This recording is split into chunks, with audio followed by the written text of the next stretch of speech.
buenos días. Muchas gracias por recibirnos con tanta calidez, con tanto cariño, con tanta expectativa sobre una temática inédita en el Ecuador. Jamás el Ecuador ha discutido, como se discute hoy, el texto de una reforma constitucional. Nunca se había dado un procedimiento de enmienda constitucional porque evidentemente su tratamiento deviene de una constitución que fue aprobada por la mayoría de los ecuatorianos en Montecristi, provincia de Manabí. Es por eso que estamos aquí, dando paso a lo que dicta nuestra Carta Magna, amparados no solamente por el legítimo derecho que nos asiste como mandatarios y asambleístas, sino además obligados por la necesidad que tiene el país de discutir mediante este procedimiento de conversatorio ciudadano durante 12 meses un proyecto que será tratado en el mes de diciembre de este mismo año por la Asamblea Nacional con la finalidad de reformar la Constitución. Reformar la Constitución en 16 puntos que han sido propuestos y cuyo texto puede y debe enriquecerse a través del debate ciudadano en todos los territorios, con todos los ciudadanos y ciudadanas de los distintos sectores sociales que, como hoy en Santo Domingo de los Áchilas, vienen al conversatorio para escuchar y para opinar, para discutir, para resolver, para buscar junto con la Comisión Especial Ocasional para el Tratamiento de Enmienda Constitucional el mejor texto posible. Es ese el compromiso de la comisión que me honro en presidir. Y rápidamente voy a hacerles un análisis en los próximos 14 minutos que me restan de cuál ha sido el procedimiento y de qué estamos tratando en estos 16 puntos de enmienda.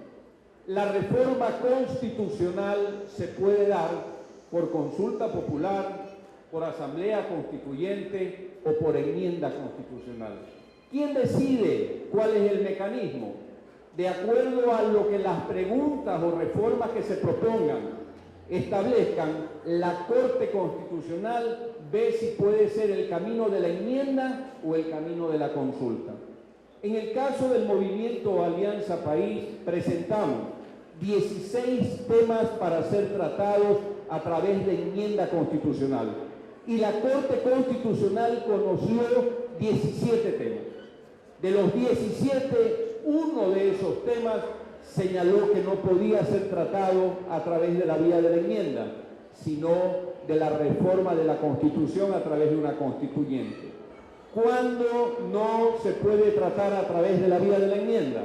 Cuando aquello de lo que versa la enmienda constitucional afecta la estructura del Estado o constituye una regresión de derechos. Si no afecta la estructura del Estado, si no constituye una regresión de derechos a los ciudadanos y ciudadanas, el tratamiento que se le puede dar es el de enmienda constitucional. Y el tratamiento de enmienda constitucional está previsto en la Carta Magna, donde se dice que la reforma será tramitada por una comisión especializada ocasional que se conformará para el efecto y es la que asiste aquí en Santo Domingo de los Áchilas esta mañana para ponerles en consideración y conocimiento los 16 puntos de enmienda constitucional. Ya esto no es una motivación de Alianza País. No es que el que está a favor de las enmiendas está a favor del gobierno y el que está en contra de las enmiendas está en contra del gobierno. Ya eso está superado. Esta no es una discusión solamente política. Es una discusión que permite, a través de sus resultados, dotar a ciudadanos y ciudadanas de mayores derechos que están previstos en la Constitución. Por lo tanto, seamos todos libres de expresar nuestros puntos a favor o en contra de los temas de enmienda que estamos discutiendo. Pero discutámoslo con la total claridad de las ideas que permitan trasladar a la comisión aquellos aspectos que pueden ayudarnos a modificar el debate. Esta ya no es la enmienda de un grupo político. Esta enmienda constitucional que comprende 16 puntos es de ecuatorianos y ecuatorianas y estamos todos en el legítimo derecho y obligación de propiciar su discusión, tal como lo estamos haciendo, así como hoy en Santo Domingo, Los Áchilas, ya a estas alturas, frente a miles y miles de ecuatorianos en todos los rincones de la patria. Pero ¿en qué consisten los 16 puntos de la enmienda constitucional? Rápidamente, pero quiero hacer una reflexión permanente, que ustedes mismos consideren, ciudadanos y ciudadanas, si alguno de esos puntos a los que voy a hacer referencia les parece que es una regresión de derechos o atenta a la estructura del Estado. El primero, la reducción de la edad. Dentro de la propuesta de enmienda se prevé la posibilidad de que el ciudadano o ciudadana que aspire, por ejemplo, a presidente o vicepresidente de la República, hoy en día tiene que tener el requisito de 35 años de edad. La propuesta de enmienda busca reducir esa edad a 30 años. La discusión hacia ciudadanos y ciudadanas es 35 es lo correcto, 25, 20, 43, 51, ¿qué es lo correcto para aspirar, no para ser, pero aspirar a ser candidato?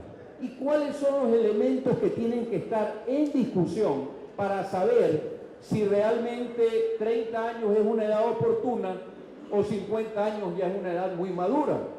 Los temas en discusión tienen que ser definitivamente, primero, la composición social que tiene el Ecuador, por ejemplo, de de ciudadanos y ciudadanas entre los 16 y 25 años, que es casi del 54%. O tal vez el saber que hoy en día, en función de la revolución de la educación, una persona puede ser profesional y tener una maestría ya a los 30 años. O tal vez debemos considerar también la necesidad del recambio político permanente a través de la construcción de nuevos liderazgos que precisamente surjan de la juventud.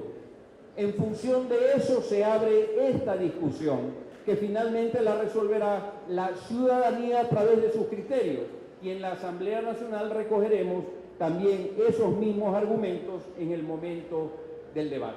El segundo punto, que hay quienes lo llaman el más trascendental, seguramente está y tiene una particular importancia. Es aquel punto que algunos sectores lo han llamado equivocadamente el que permite la reelección indefinida. Y eso ha conllevado a pensar que con la sola enmienda constitucional una persona pudiera, al ser electo luego de la enmienda, ser electo para siempre, lo cual es falso. La posibilidad de la enmienda constitucional permite, en este caso en particular, que una persona que hoy no puede postularse porque la Constitución lo prohíbe, pueda volver a ser candidato. Y la ciudadanía decidirá si vota o no por esa candidatura. O si es que vota por esa candidatura y al volverse a presentar luego de un periodo, vuelve a votar o no. Es un tema que está en la ciudadanía, por lo tanto, no es un tema que radica en una reelección indefinida, pero sí en la posibilidad de postularse.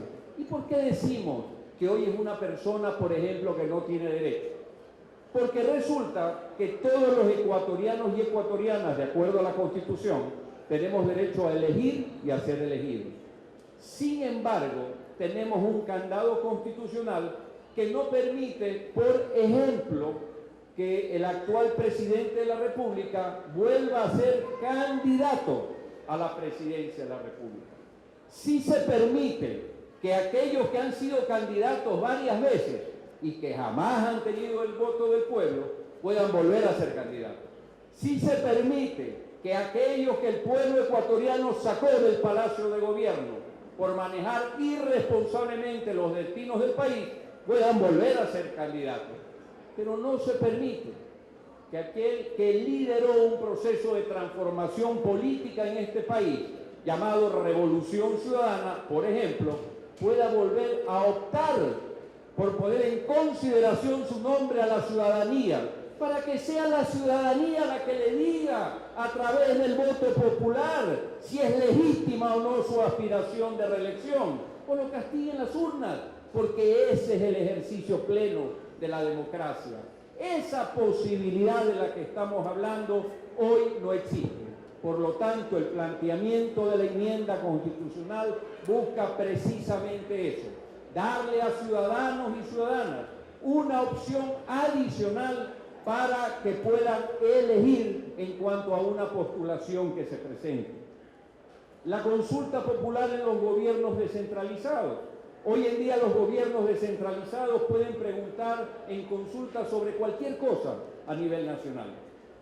Lo que se propone es que los gobiernos seccionales, los gobiernos descentralizados autónomos, puedan consultar sobre un determinado aspecto, pero en relación con su jurisdicción y su competencia. Para que Guayaquil no pregunte sobre Santo Domingo de los Áchilas, o Santo Domingo de los Áchilas no pregunte sobre el metro de Quito, sino que se pueda circunscribir al área de su autonomía. Eso es precisamente lo que se propone en la enmienda, no limitar una facultad, porque la facultad de ciudadanos y ciudadanas para elevar y proponer consultas está intacta, sino precisamente para que exista esa discrecionalidad en función del territorio y de la competencia, para que no haya el día de mañana una confusión de funciones. Competencias de la Contraloría General del Estado es otro tema fundamental en la propuesta de enmienda. ¿Qué es lo que busca la propuesta? Es precisar las competencias de la Contraloría General del Estado a través de un texto adecuado. Se considera que la Contraloría, cuando tiene el siguiente texto, que le establece que es un organismo técnico encargado del control de la utilización de los recursos estatales y la consecución de objetivos de las instituciones del Estado, cuando se habla de la consecución de los objetivos de las instituciones del Estado, un poco la pregunta que salta en la asamblea, asambleístas y ciudadanos y ciudadanas, ¿cuál es la consecución de los objetivos del Estado? ¿Cuál es la consecución del objetivo de la Asamblea Nacional? Por ejemplo, hacer leyes y fiscalizar. ¿Cuántas leyes son suficientes para que la Contraloría no glose mañana a la Asamblea Nacional? 5, 15, 4.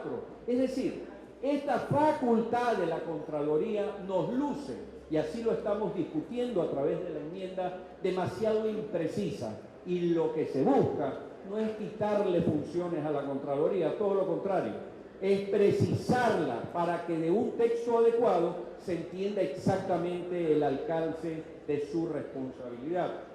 Por otro lado, gobiernos autónomos descentralizados en función de la educación y salud.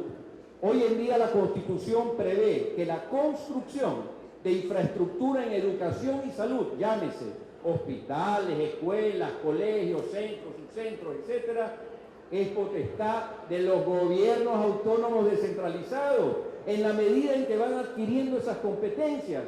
¿Y qué sucede con los gobiernos autónomos descentralizados que no tienen recursos para esa infraestructura de escuelas, colegios, etcétera? No hablo de los profesores, ni siquiera hablo de los libros, ni el bullado caso de las tablas en Guayaquil. No, hablo de los recursos para hacer la infraestructura física, para continuar realizando la que ya se viene haciendo durante estos últimos 7 años. No tienen recursos. La Asociación de Municipalidades del Ecuador indica que el 80% de los municipios del país no tienen dinero para hacer una escuela. Por lo tanto, la norma constitucional no le permite a los gobiernos autónomos desarrollar temas tan sustanciales como la educación y la salud. Y dicen que si ellos tuvieran recursos para hacer obras de escuelas, de colegios, de hospitales, primero lo destinarían a alcantarillado y agua potable, que son necesidades básicas, primarias, que también tienen que ser satisfechas.